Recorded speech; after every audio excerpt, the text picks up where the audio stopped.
Sir ঘটনাটা কি হয়েছিল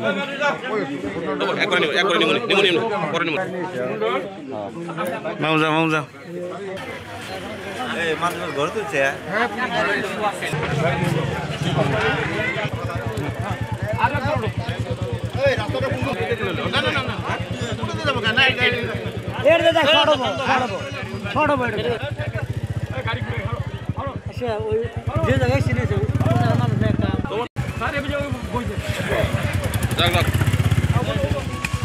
মানে আজি আমি ৰাতিপুৱা ৬টামান বজাতে বিশেষ সূত্ৰে এটা খবৰ পাওঁ যে ওচৰ অঞ্চলত মানে বহুত নদীৰ মাটি কাটি মানে ট্ৰেক্টৰেদি মানে বহুত মানে চলাই বহুত অবৈধভাৱে খনন কাৰ্য কৰি আছে। তেনেকৈ তাৰপিছত মই লগালগ মই আহি যাওঁ, আহি পেলাই ঠিক ঠাক এখন গাড়ী পাই যাওঁ। পোৱাৰ পিছত গাড়ীখন ৰখাবলৈ যেতিয়া আমি ছিগনেল দিওঁ তেতিয়া গাড়ীখনে আমাৰ ষ্টাফৰ মোৰো গাৰ ওপৰত দি মানে গাৰ ওপৰত দি উঠাই লৈ যাব বিচাৰে।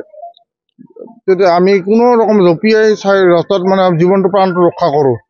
তাৰপিছত আমি গাড়ীখনৰ নাম্বাৰটো নাপালোঁ, গাড়ীখন পলালে। পিছত আমি তেতিয়া গাড়ীখন নাম্বাৰটো ল'বৰ কাৰণে পিছে গাড়ীখনক ধৰিবৰ কাৰণে গৈ আছিলোঁ। এতিয়া ৰাস্তাতে গাড়ীখন মানে আনলক কৰি দিলে। আনলক কৰি দিয়াৰ পিছত আমি গাড়ীখন যিহেতু বেক চাইডে নাম্বাৰ নাছিলে, নাম্বাৰটো লোৱাৰ কাৰণে আমি গাড়ীখনৰ পিছা কৰিছিলোঁ। পিছা কৰি থাকোঁতে মানে ৰাস্তা মানে অলপ দূৰ যোৱাৰ পিছত গাড়ীখন মানে অলপ পথাৰৰ দাঁতিত মানে পেলাই দিয়ে। নাৰায়ণগড় পাৰ্ট 2 তাতে মানে আমাক ৰাইজে আবদ্ধ কৰি ধৰে। আবদ্ধ কৰি মানে বহুত আক্ৰমণ কৰিবলৈ চেষ্টা কৰে। প্ৰায় 400মান মানুহ আছিলে, আক্ৰমণ কৰিবলৈ ধৰে। তেতিয়া লগে লগে মই মোৰ উদ্ধৰম কৰ্তৃপক্ষক জনাওঁ।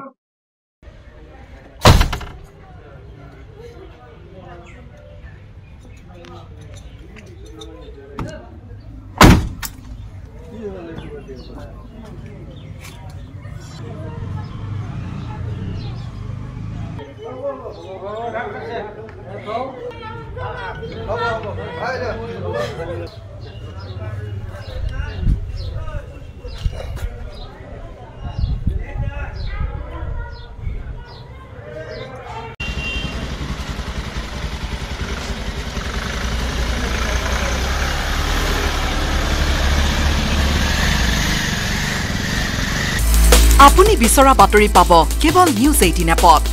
নিউজ 18 এপ ডাউনলোড কৰিবলৈ স্কেন কৰক এই QR কোড। গুগল প্লে ষ্টৰতো পাব এই নিউজ 18 এপ।